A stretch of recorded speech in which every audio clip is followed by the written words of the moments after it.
Good morning, Star People. On your screen is a live view of Starship awaiting its second integrated flight test from Starbase, Texas.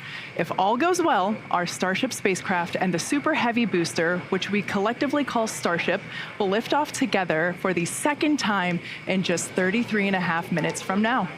Thanks for tuning in. We're excited to be joining you from SpaceX headquarters in Hawthorne, California for today's flight test. Now, there's nothing quite like launch day, and especially so when it's a test flight. It just hits different. We're super excited to be here. Exactly, Kate. And we're excited to be here to watch Starship, which is the latest and largest vehicle developed to date by SpaceX. And we're building it to fly exciting missions, to get massive payloads into orbit, to land astronauts on the moon for the first time in 50 years, and ultimately to get humanity to Mars.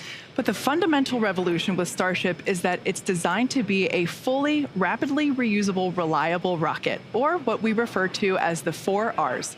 For those of you following along, you know all too well that Starship gave us quite a show during its first flight test back in April.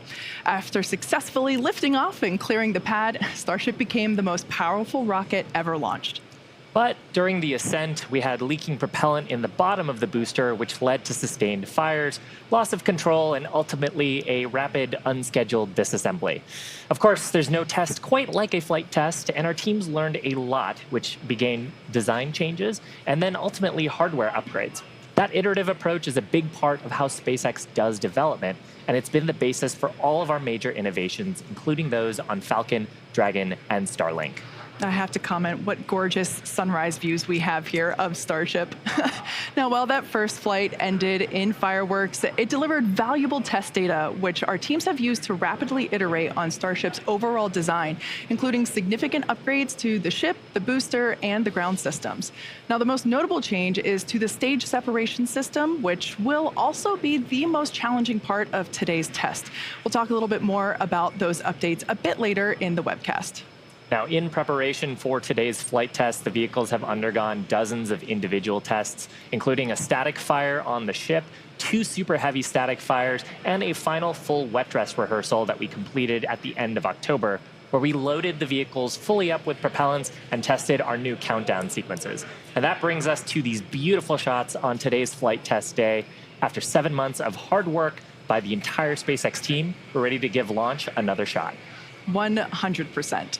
Now, once again, just like Flight 1, excitement is in the air. The electricity is certainly starting to grow. This is a live view of our Starbase Control Center known as Star Command. It is 6 miles from the pad. We also have teams gathering here right behind us in Hawthorne, California at our Mission Control Center.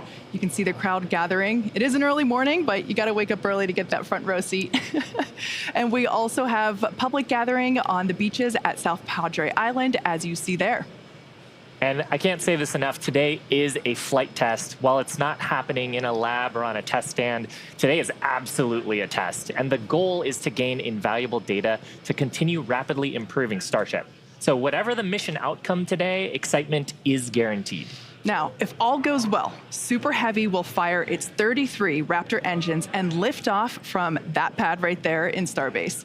About 3 minutes into flight, we hope to see the Super Heavy booster separate from the ship in SpaceX's first ever hot stage separation. This means that the second stage will light its engines while still attached to a partially lit booster. If the ship's engine's light, and if the whole thing holds together, its engines will remain lit for about 6 minutes before the coast phase. Now, with those big ifs, if we get past a successful stage separation, the booster is going to perform a flip maneuver, then execute a boost back burn before it attempts a splashdown in the Gulf of Mexico. In the meantime, Starship will coast for about an hour at altitudes ranging between 150 and 250 kilometers before it makes its own re-entry into the Earth's atmosphere, and then ultimately a hard splashdown in the Pacific Ocean. Now, again, if we get past a successful stage separation, Super Heavy will leave the ship at an altitude and trajectory just shy of orbital, meaning Starship won't have to fire its Raptor engines for a deorbit burn and will naturally come back into the atmosphere. Now, meanwhile, Super Heavy will attempt a landing burn before splashing into the Gulf.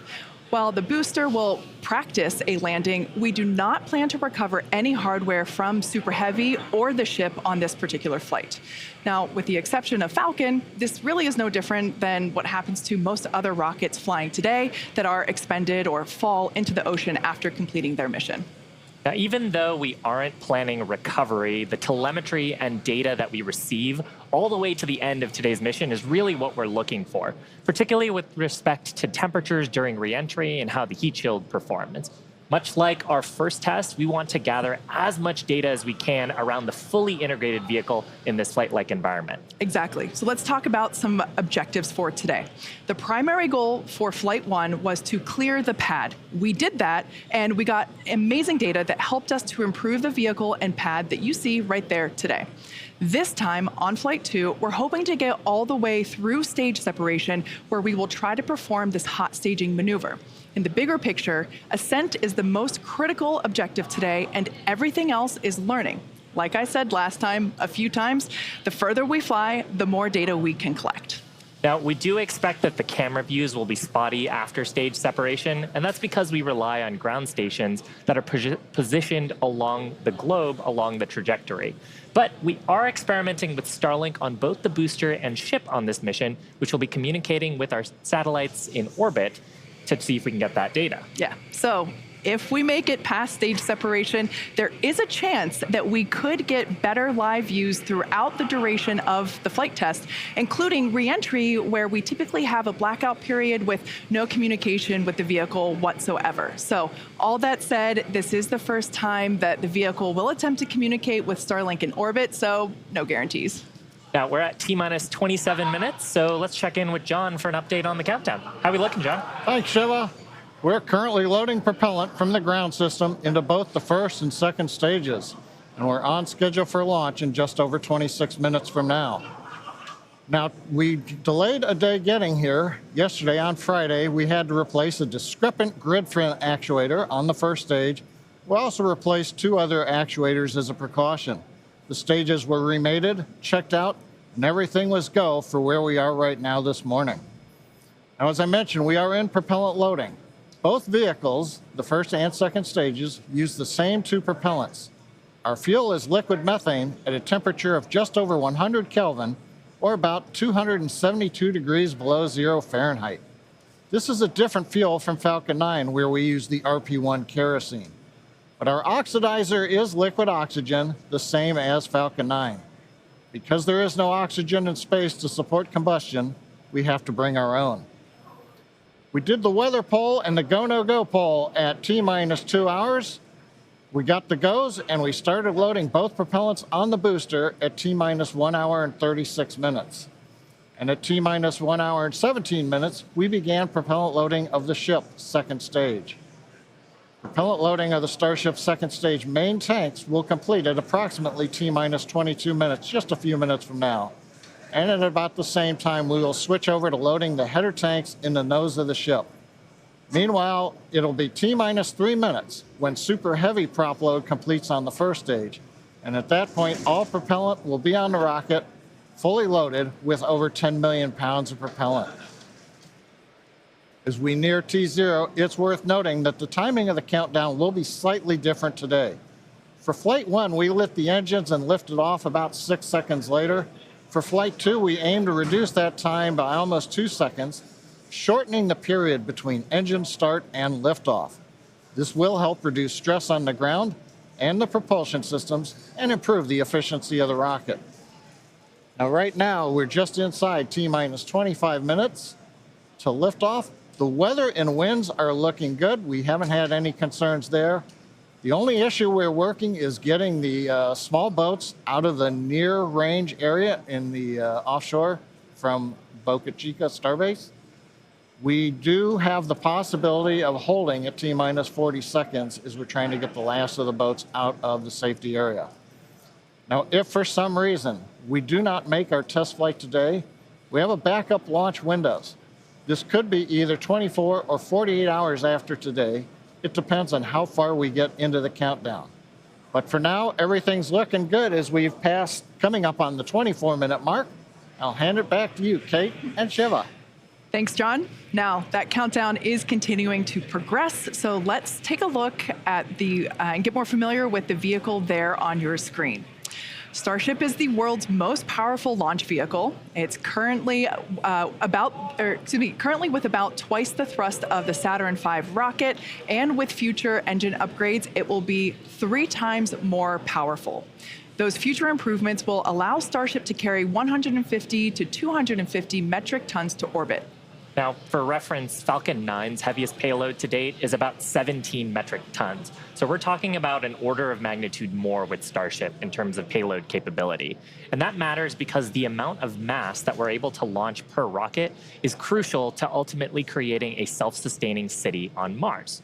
Now, let's talk a little bit about how tall the vehicle is. The Super Heavy booster alone stands about 70 meters tall, and that's about the same height as a fully integrated Falcon 9.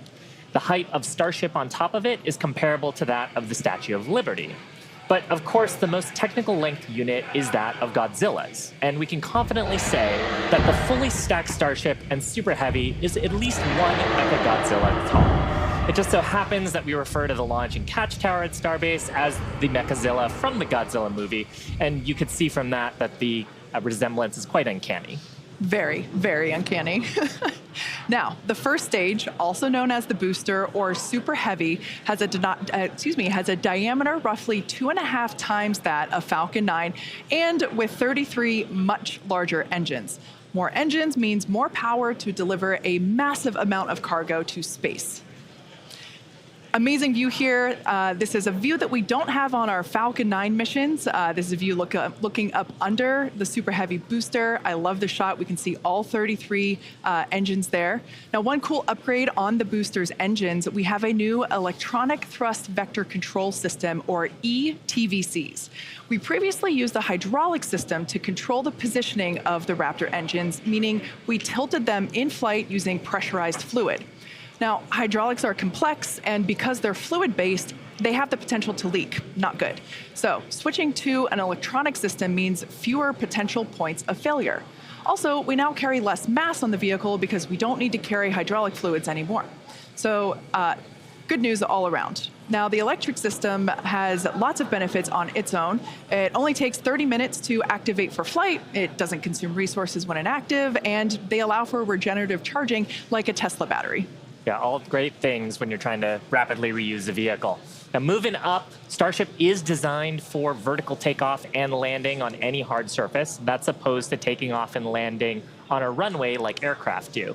And that's important because there are no runways on the Moon and Mars. The ship features 6 Raptor engines, 3 of which are sea level, and 3 of which are vacuum engines with an expanded nozzle, which makes them optimized to operate in the vacuum of space. The ship, at the top of the ship is featured with 4 flaps as well. This is a shot actually of the top of the booster where we can see the hot stage portion and the 4 grid fins. Now, those flaps on the ship portion help aerodynamically control the vehicle's attitude during atmospheric reentry and flight, and will enable us to do precise landings. The body of Starship is also wrapped in a heat shield that's made up of 18,000 hexagonal ceramic tiles. You can see them wrapping around the top of the nose here and here in this shot of the flaps. Now, those tiles are designed to insulate the vehicle during atmospheric entry, where the temperatures can get as high as 1,500 degrees Celsius. And one of our test objectives today is to verify how those systems perform during reentry. Yeah, now as Shiva mentioned, there between the ship and the booster, basically the top of the booster, between those 2 stages, that's our new hot stage, critical for our new separation technique.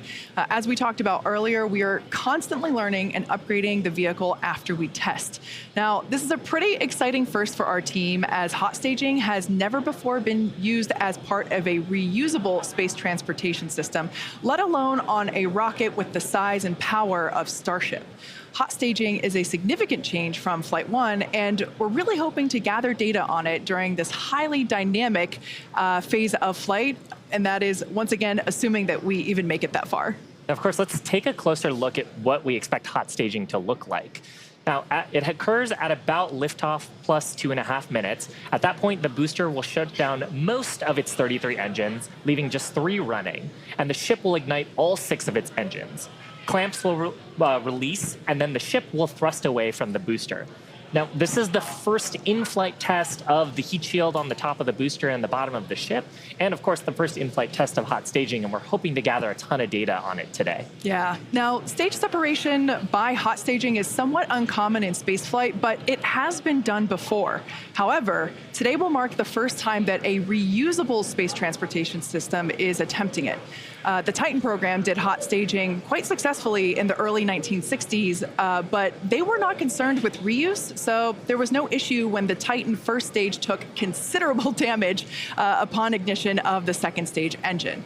Now today, there is a good chance that our booster will also incur some damage from the second stage engines, but we need to test it out, see if the system can tolerate it, and collect data to learn how to do hot staging better next time, because ultimately, when successful, it could increase Starship's payload to orbit capacity by 10%. So more payload and more people to Mars.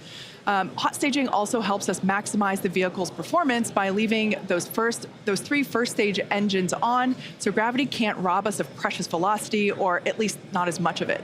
Hot staging also helps to ensure the ship's liquid propellants are at the bottom of the prop tanks, which is where we need that propellant to be in order to quickly light the ship's engines.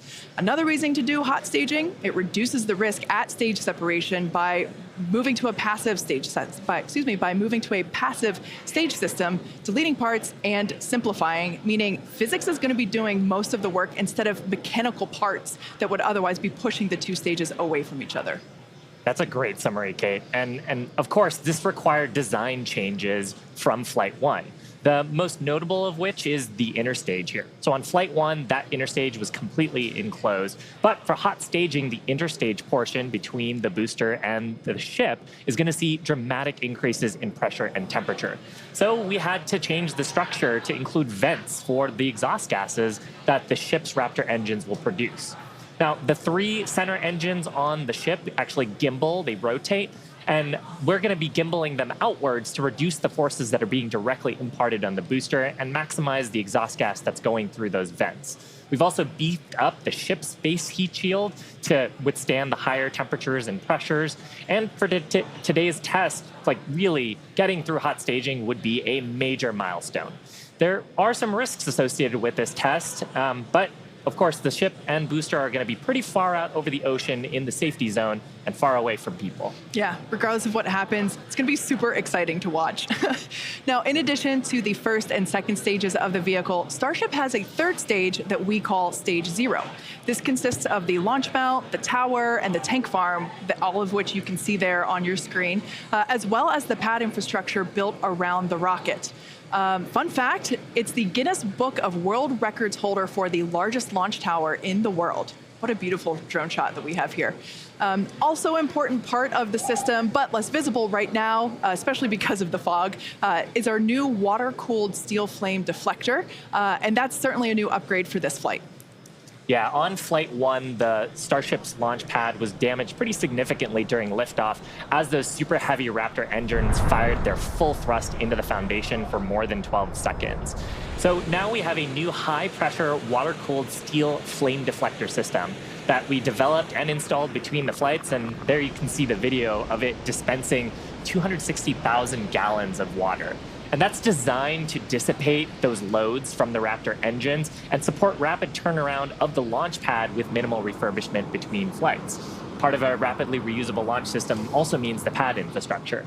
Yeah. We performed multiple standalone tests and have used this new system for both the Flight 2 booster static fire tests. And we've also reinforced the pad pretty significantly from Flight 1. Yes.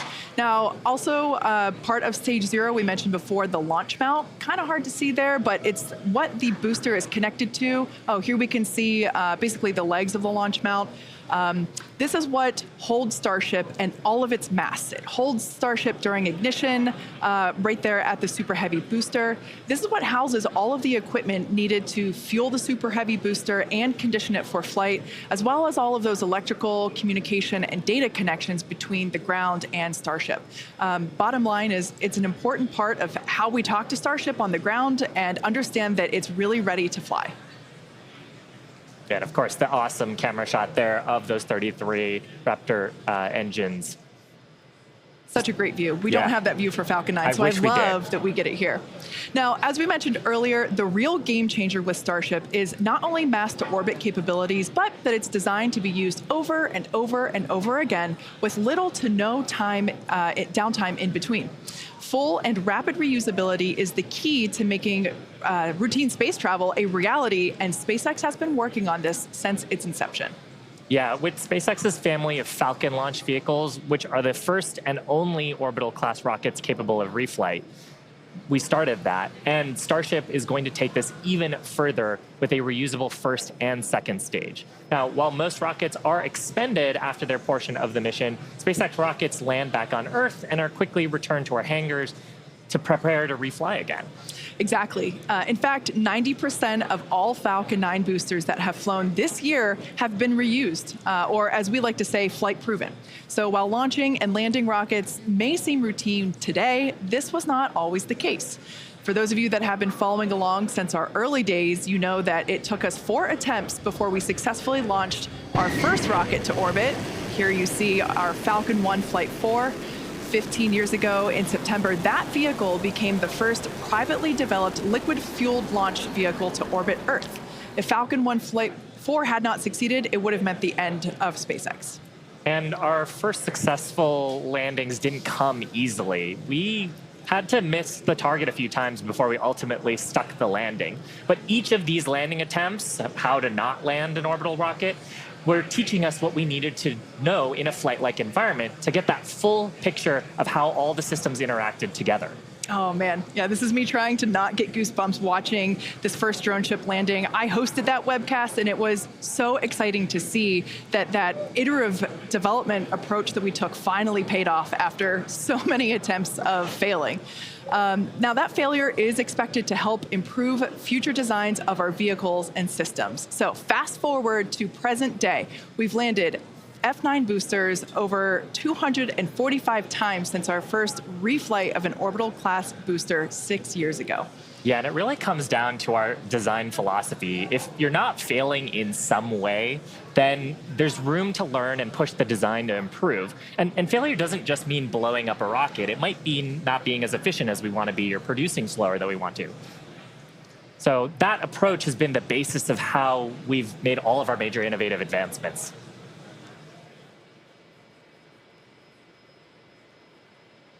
All right, now Falcon 9 has certainly come a long way, and Starship will too. But as a reminder, today is a test. We really hope to get to stage separation, but any data received will help us improve. It's the second of many future flight tests of Starship before it becomes fully operational. And these flight tests teach us about the limits of our design. They help us improve our understanding of the vehicle, and ultimately will help us to make Starship more reliable and rapidly reusable.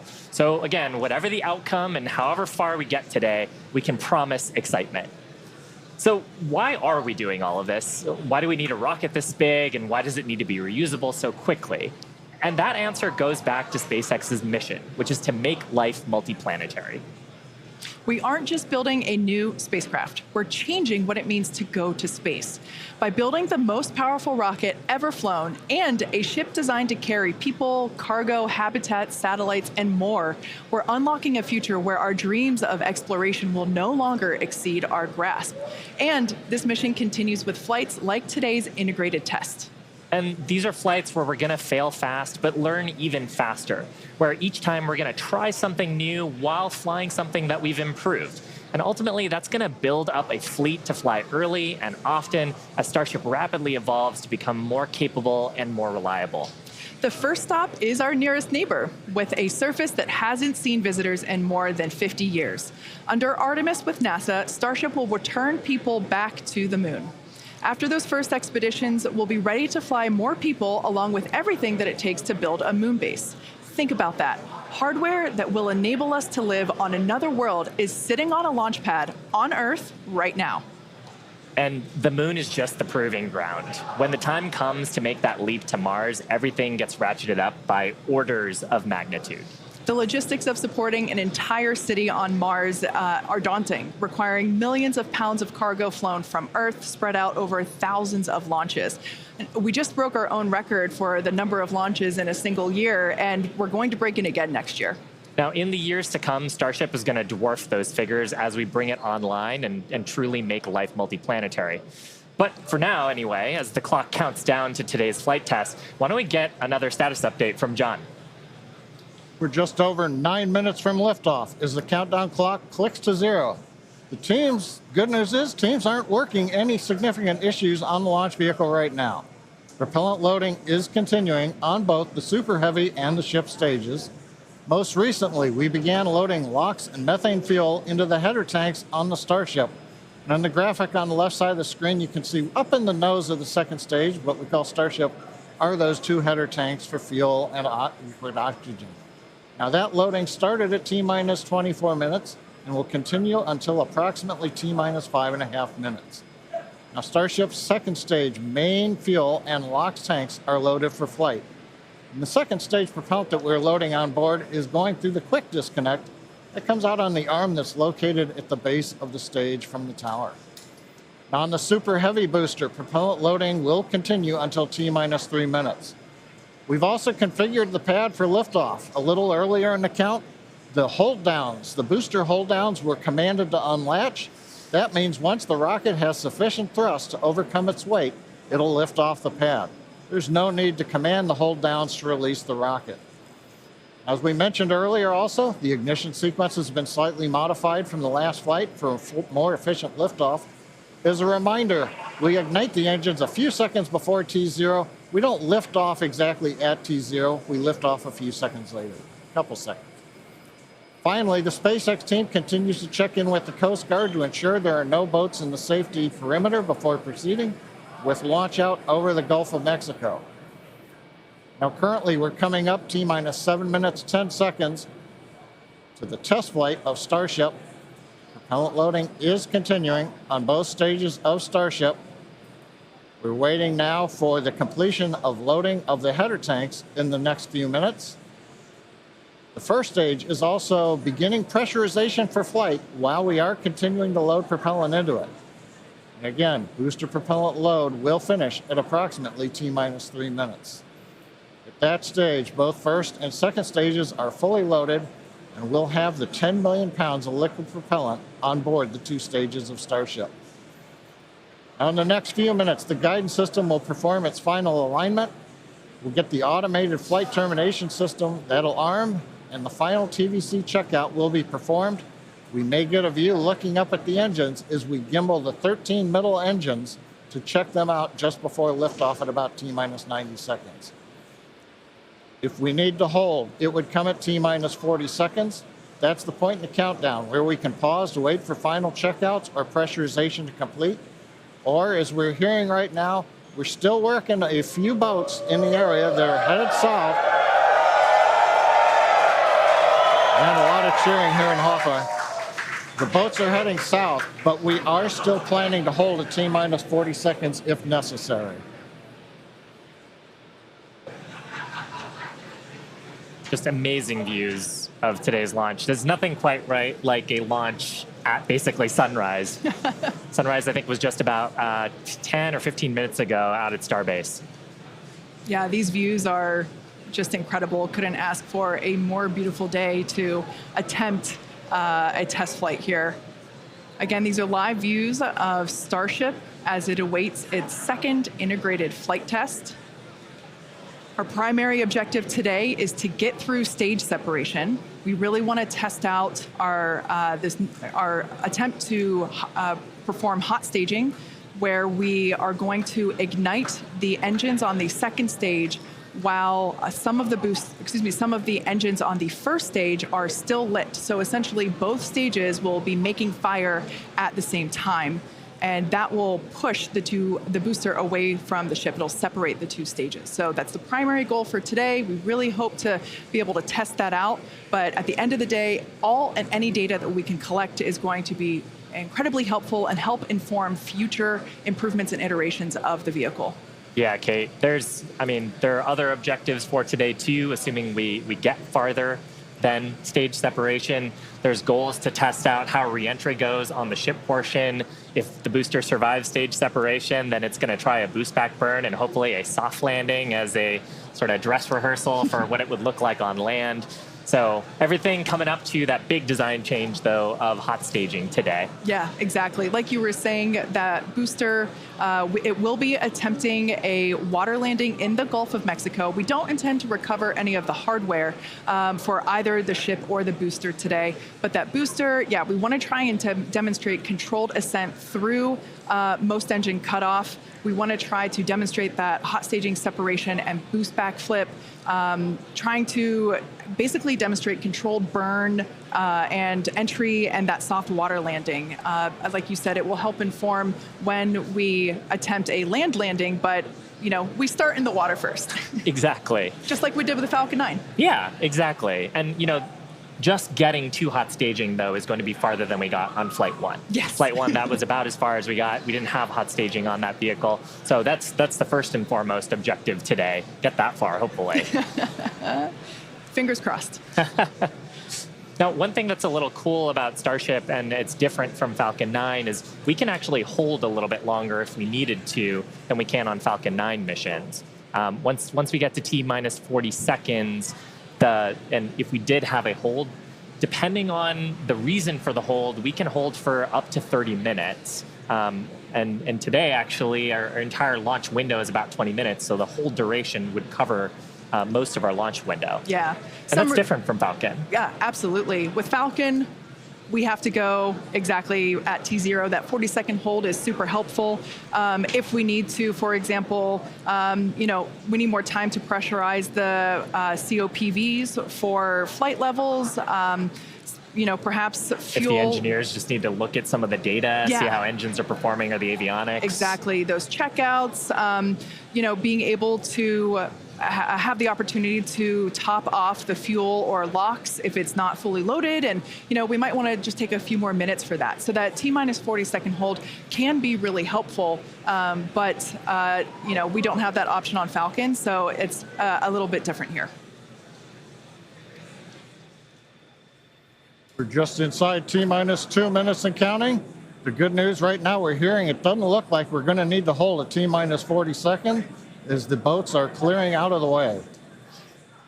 Next event coming up, TVC wiggles as we move the center engines on the first stage.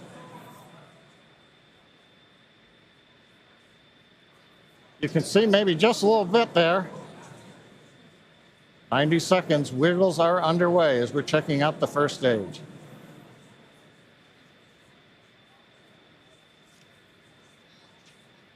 TVC checks are complete.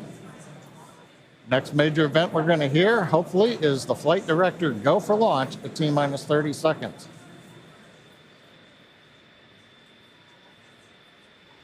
As we're coming up on T-minus 1 minute, when we get to T-minus 40 seconds, we'll just listen in. Last time, as you recall, we did hold at 40 seconds, but it took a few seconds for the clock to recover, so we're going to watch that. And as we press to T0, we're going to watch and listen the second test flight of Starship.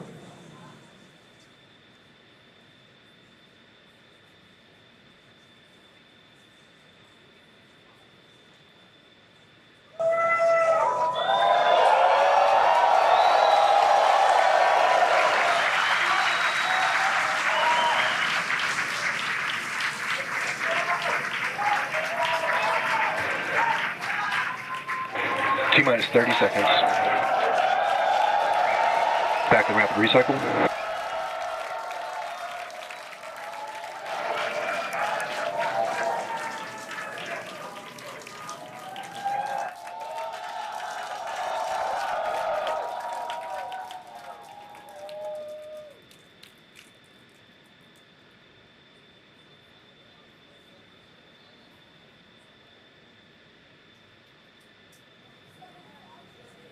Back at Hawthorne, we're at T-minus 40 seconds in holding. We had a rapid recycle. We've not heard anything over the countdown net as the team works both first and second stages. We're going to monitor the nets here for a minute.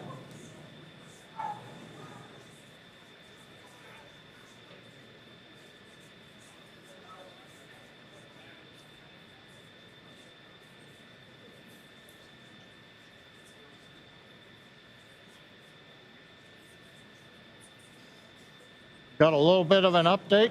We're continuing to hold at T-minus 40 seconds. This is the normal hold point for Starship, as we talked earlier. Sounds like we're working just late pressurization on, I believe, the second stage. Team is working it. All the other systems are on hold right now at 40 seconds. We can hold here for about 15 minutes or so before we would run out of window for this morning. So right now they're working on filling pressure vessels. And ideally we'll be able to solve this and come back and release the clock at T-minus 40 seconds. We're going to continue to listen and monitor for another few minutes.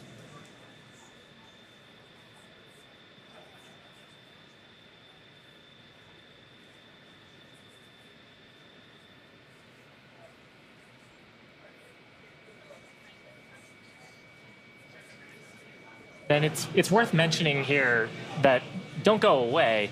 We are holding at T-minus 40 seconds, but once the teams have resolved and see the data that they want to see, the clock can restart straight away, and it'll start ticking down from T-minus 40 again, all towards liftoff. Yeah, exactly. Now, while we do have the ability to hold for up to 30 minutes, we only have a 20-minute launch window, so don't go away, don't change the channel, and just like Shiva said, we can restart that clock, and there it is. And there it goes. Clock is rolling. T-minus 30 seconds.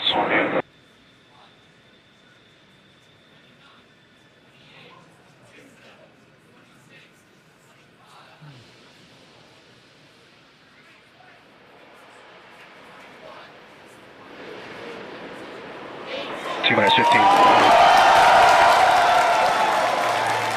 10, 9, 8, 7, 6, 5, 4, 3, 2, 1.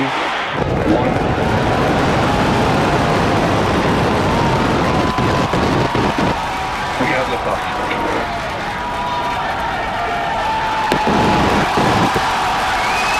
Vehicle pitching downrange.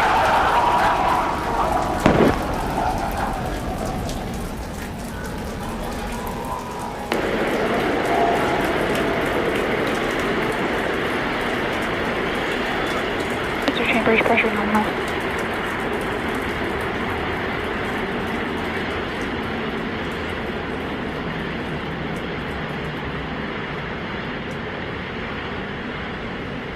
We are T-plus 40 seconds into the flight of Starship. 33 Raptor engines powering the first stage. Power and telemetry nominal. We've heard power and telemetry nominal call out. We're heading downrange over the Gulf of Mexico.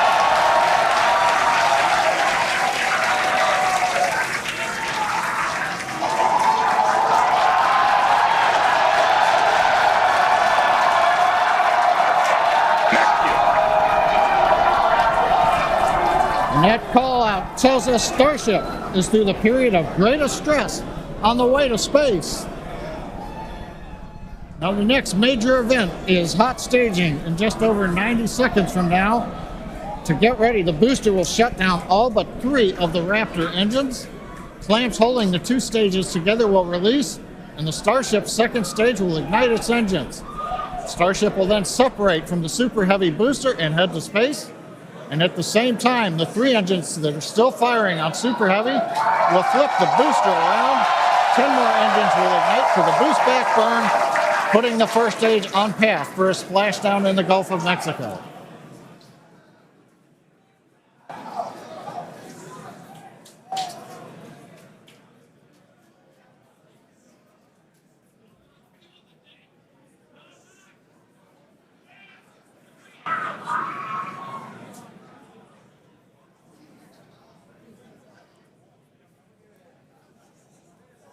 Engine power continues to look nominal on 33 Raptor engines.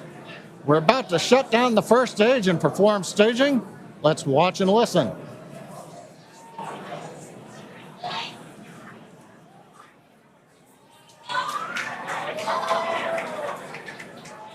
And acquisition of signal Houston and New Orleans.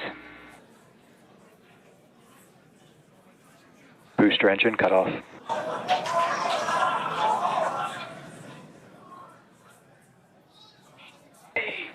Stage separation. Boost back startup. Starship internal pressure.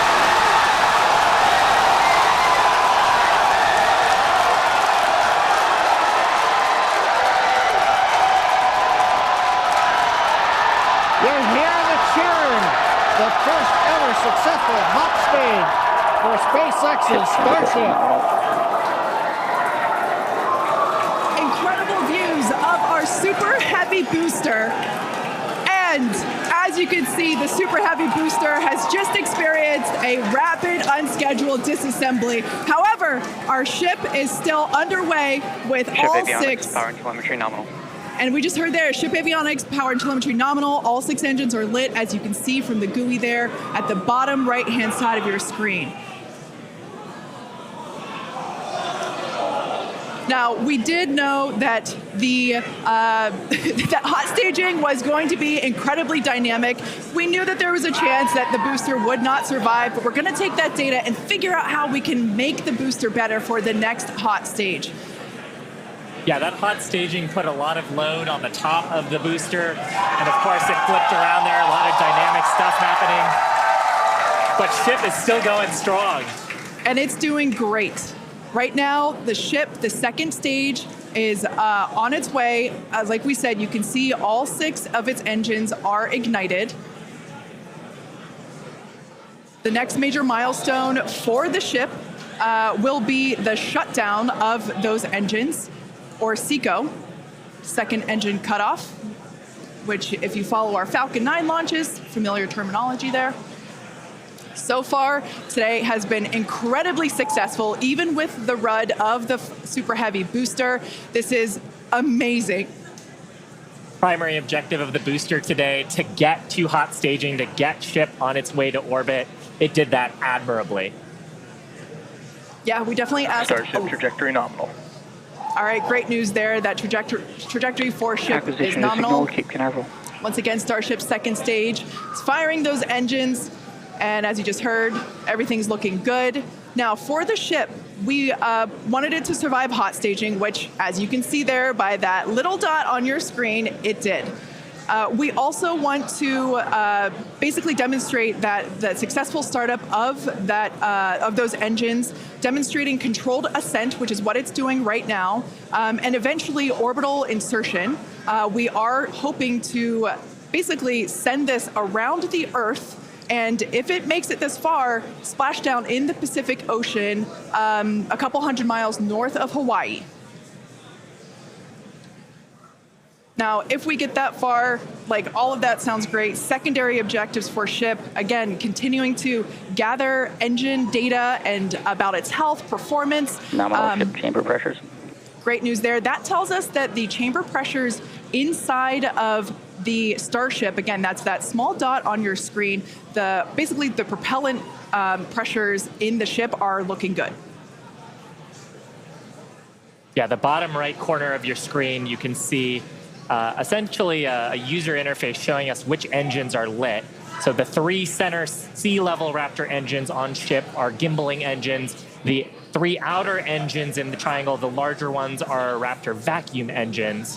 All of them continuing to fire nominally. So they're at the pressures that we expect to try to get into our target trajectory today. Yeah. And we're not targeting orbit today. We're targeting almost orbit today. That's very intentional as part of the mission design. The goal is to get to a thrust profile similar to what we would need for orbit, but also And to get to the expected energy signal, levels Houston. that the ship would need to dissipate for re-entry. And so we're actually going in a suborbital trajectory today, but that trajectory will get us to the energy levels that we need at re-entry, where we can really stress that heat shield and get valuable data on re-entry. And those calls that we are still on a nominal trajectory here and seeing nominal pressures means that we have a really good shot of hitting our target orbit. Yeah. Now, if the booster had survived, we would be around the time where it would be getting ready to land, performing its re-entry, but it unfortunately did not survive.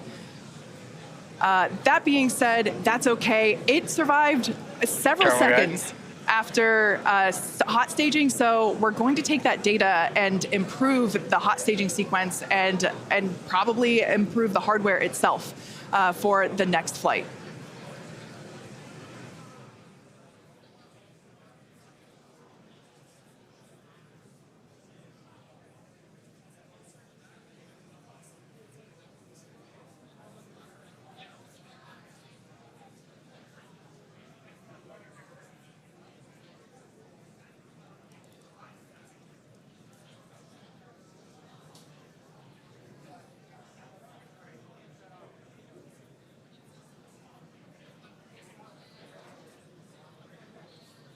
They're standing by for a call out here. Coming up on the projected time that ship would shut down its engines.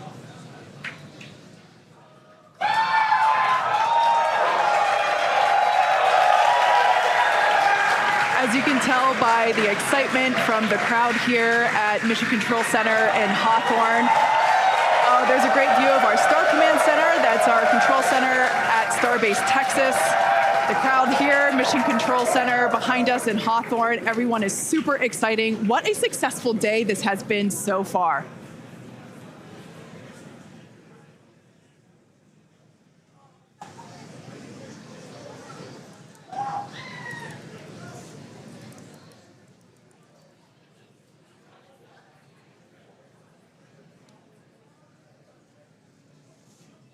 And I mean, up to this point, major successful milestones through hot staging, which was the big objective today.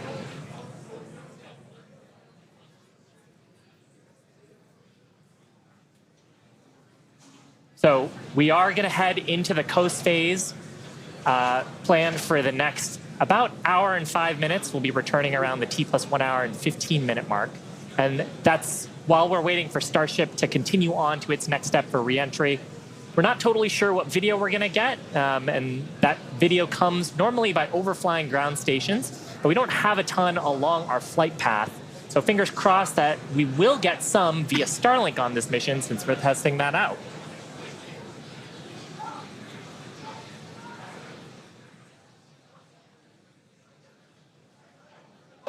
And also give us a moment. We are hearing some chatter on the net, so we're going to try to parse that for you.